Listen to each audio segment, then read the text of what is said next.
apa saja yang saya inginkan, dan ketika saya sedang melakukan hal-hal yang berdosa, jika Allah mau, Ia bisa campur tangan dan membawa saya keluar dari masalah tersebut.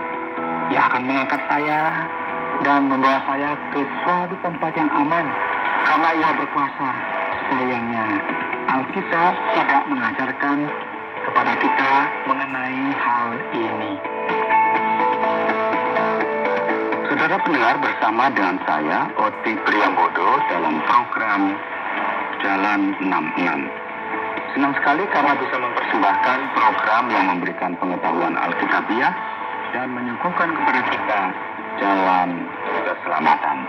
Ini merupakan rangkaian pembelajaran surat-surat dari penjara, dan hari ini kita akan mempelajari kitab Kolose pasal yang ketiga. Pak Yohanes akan memberikan sebuah tema, selamat tinggal kehidupan lama, selamat datang kehidupan yang baru. Apa rahasianya untuk kita menerima sebuah kehidupan yang berkemenangan? Apakah harus bersikap baik dan mencoba untuk menyiksa diri? Tetaplah untuk bersama dengan kami, dan kita akan melihat bagaimana sebenarnya memiliki kehidupan yang bahagia dengan Kristus. Saudara, ini bukanlah perayaan tahun baru, namun ini merupakan sesuatu yang lebih dari sekedar itu, sesuatu yang sangat spesial. Di sini kita bisa melihat bagaimana Paulus telah membimbing orang Kristen yang ada di Kolose yang sedang menghadapi masalah doktrin. Ada sebuah permasalahan yang besar yang sedang terjadi, yang disebabkan oleh karena pengajaran sesat yang aneh. Namun demikian, Paulus memberikan bimbingan yang baik kepada mereka bagaimana menghadapi kehidupan mereka yang baru di dalam Kristus yang mereka telah terima saat mereka percaya kepada Kristus sebagai Tuhan dan Juru Selamat mereka.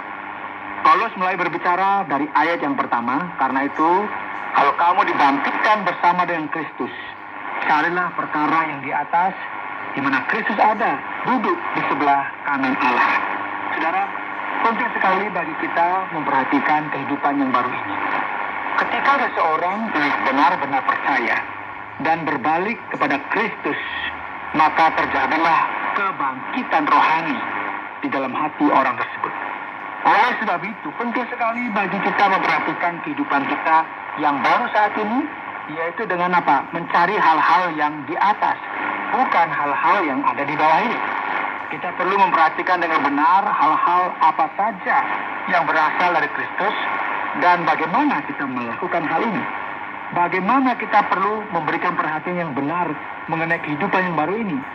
Pikirkanlah perkara yang di atas, bukan yang di bumi.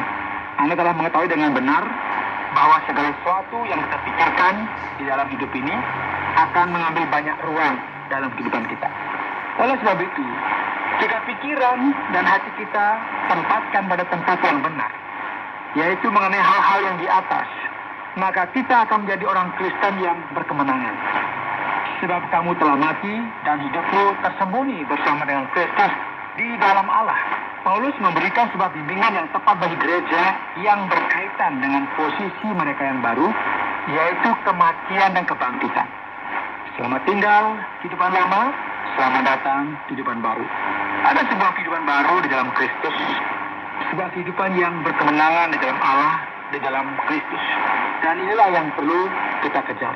Kita perlu bertumbuh secara rohani.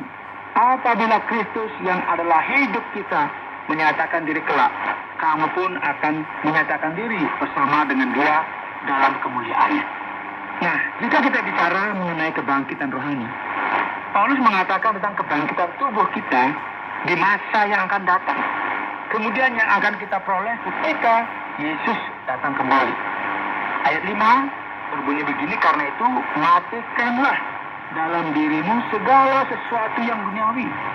Penting sekali bagi kita memperhatikan, saudara, agar kita menyadari bahwa kita perlu berusaha berjuang melawan dosa, berkemenangan atas keinginan yang berjuang melawan kita.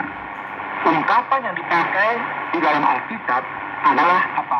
Matikanlah. Selamat tinggal kehidupan lama. Dan apa sajakah yang kita perlu lawan? Hal-hal yang perlu kita matikan ini, apa kira-kira? kita perlu mematikan segala sifat alami dosa.